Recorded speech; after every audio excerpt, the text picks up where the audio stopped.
Hi ಎಲ್ರಿಗೂ ನಮಸ್ಕಾರ. ಇವತ್ತಿನ ವಿಡಿಯೋದಲ್ಲಿ ನಾವು ಇದು ಗೋಧಿ ಹಿಟ್ಟನ್ನ ಕಲಸೋದು ಹೇಗೆ ಅಂತ ನೋಡೋಣ.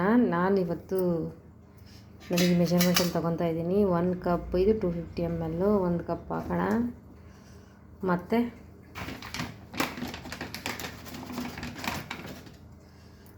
ಎರಡು ಕಪ್ ಹಾಕ್ತಾಯಿದ್ದೀನಿ. ಹಾಗೆ ಉಪ್ಪು ಹಾಕೋಣ.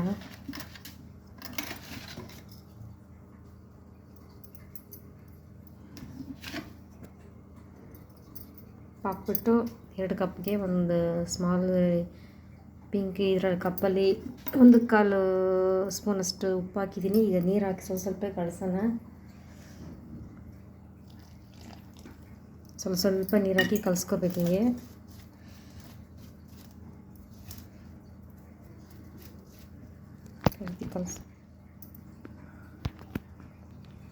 ನೋಡಿ, ಈ ರೀತಿ ಬರ್ತಾ ಇದೆ. ಇದನ್ನು ಇನ್ನೂ ನೀಟಾಗಿ ಕಲಿಸ್ಬೇಕು.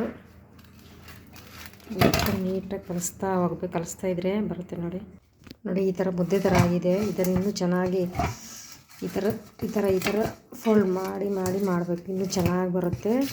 ನಾನು ಗೋಧಿ ಹಿಟ್ಟನ್ನ ಆಶೀರ್ವಾದ ತೊಗೊಂಡಿದ್ದೀನಿ. ನೀವು ಯಾವ್ದು ಬೇಕಾದರೂ ತೊಗೊಳ್ಳಿ. ನನ್ನ ಫೇವ್ರೇಟ್ ಆಶೀರ್ವಾದ, ಅದಕ್ಕೆ ಆಶೀರ್ವಾದ ತೊಗೊಂಡಿದ್ದೀನಿ.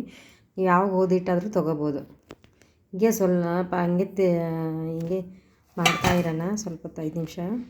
ನೋಡಿ ಈ ರೀತಿ ಆಗಿದೆ. ಈಗ ಸ್ವಲ್ಪ ನಾನು ಎಣ್ಣೆ ಹಾಕ್ತಾಯಿದ್ದೀನಿ. 1/4 ಟೇಬಲ್ ಸ್ಪೂನಷ್ಟು ಎಣ್ಣೆ ಹಾಕ್ಕೊಂಡ್ರೆ ತುಂಬ ಸಾಫ್ಟ್ ಆಗುತ್ತೆ. ನೋಡಿ ಈ ಥರ ಸಾಫ್ಟ್ ಆಗುತ್ತೆ. ಅದಕ್ಕೆ ಈ ರೀತಿ ಒಂದು 5 ನಿಮಿಷ ಚೆನ್ನಾಗಿ ಕಲಿಸ್ಕೊಳ್ಳೋಣ. ನೋಡಿ ಈ ರೀತಿ ಆಗಿದೆ. ನೋಡಿ ಇದನ್ನು ಹಂಗೆ ಇಟ್ಟರೆ ಒಂದು 1/2 hour ಇಲ್ಲಾಂದ್ರೆ 1 hour ಇಟ್ಕೊಂಡು ನಾವು ಚಪಾತಿ ಮಾಡ್ಬೋದು. ಓಕೆ, ಇನ್ನೂ ಚೆನ್ನಾಗಿ ಸ್ವಲ್ಪ ಈ ಥರ ಸ್ಮ್ಯಾಶ್ ಥರ ಮಾಡ್ತೀನಿ.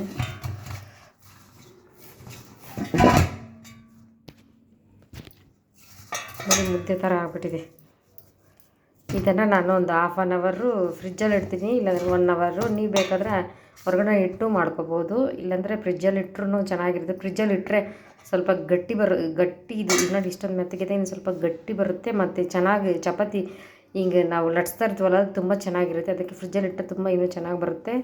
ಸೊ ಚಪಾತಿ ಹಿಟ್ಟು ಕಲಸಿದ್ದೀನಿ. ನೋಡಿ ಈ ರೀತಿ ಕಲಿಸ್ಕೊಬೇಕು, ಚಪಾತಿ ಚೆನ್ನಾಗಿ ಬರುತ್ತೆ. ನಾನು ಆಲ್ರೆಡಿ ಚಪಾತಿ ಲಟ್ಸಿ ಮತ್ತು ಸುಡೋದು ತೋರಿಸಿದ್ದೀನಿ. ಇದು ಬರೀ ಚಪಾತಿ ಹಿಟ್ಟು ಕಲಸೋದು ತೋರಿಸ್ತಾ ಇದ್ದೀನಿ. ತುಂಬ ಈಸಿ ಚಪಾತಿ ಹಿಟ್ಟು ಕಲಸೋದು. ಈ ರೀತಿ ಕಲಸಿ ಮಾಡಿ ತುಂಬ ಚೆನ್ನಾಗಿ ಬರುತ್ತೆ ಅಂತ ಹೇಳ್ತೀನಿ. Thank you.